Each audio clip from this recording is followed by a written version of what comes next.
All right, so big spoilers for Elbaf ahead. However, I think a very inconvenient truth is being presented to us specifically in chapter 1180, and then it's carried through as to who our top three are possibly going to be under Luffy and the Straw Hat crew once we get to chapter 1181. Because in chapter 1180, Imu touches down, we get to see them in full. Zoro and Sanji go to attack Imu, throwing all caution to the wind and confronting them directly. This shows you that they are down for the group and they really are the wings of the Pirate King, even though they were overwhelmed. All right. This is a great showing of character and what has been established for pretty much the entire series. Now, after they fail, Loki shows up to confront Imu. This shows too that Loki is a character of note and should be heeded going forth in the narrative.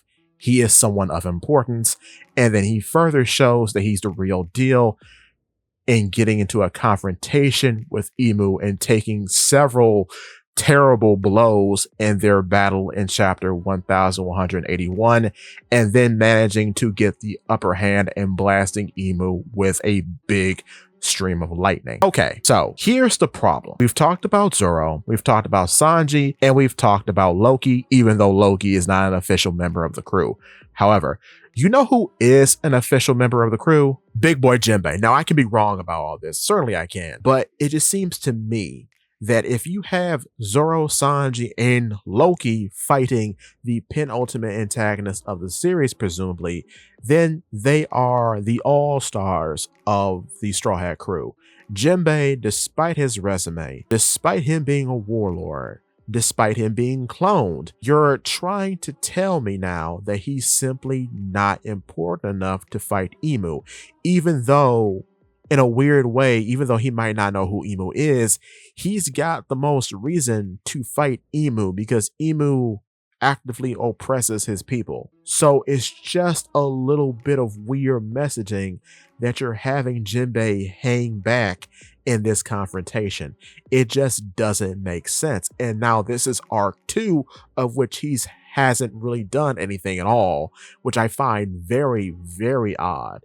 He's put out fires and that's very good, but to have him sit out most of the arc and he's one of the more premier fighters of the crew, it's a little weird. I don't know what that 1.1 billion berry bounty actually means now.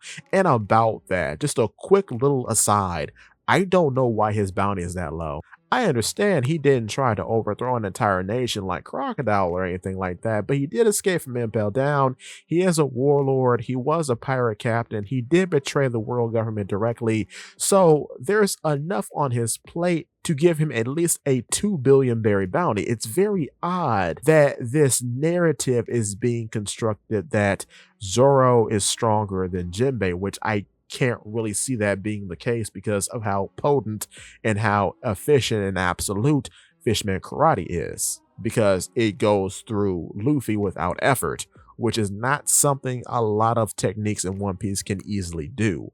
So it's very confusing what I'm supposed to be paying attention to about Jinbei at this point. What is he supposed to be doing? Because I can't call him a helmsman. That seems preposterous. There's nothing that really makes him a helmsman in the narrative of the story. And if you don't know, I would suggest you go watch my movie on the subject, because I talk about how that just doesn't make sense. So that's why I'm sticking to my guns and believing that he's not long for this series, and it might be Imu who actually kills him to really cement their place as a threat in this series, and another reason why Luffy is going to go after them. But with that being said, that's all I have for you today. If you are enjoying the content so far, hit the like button. And if you want to see more from me, hit the subscribe button, followed by that bell so you never miss a video. In addition, if you could, please hit the hype button because it really does help. With that being said, give me your thoughts and tell your friends about Polypede Works It!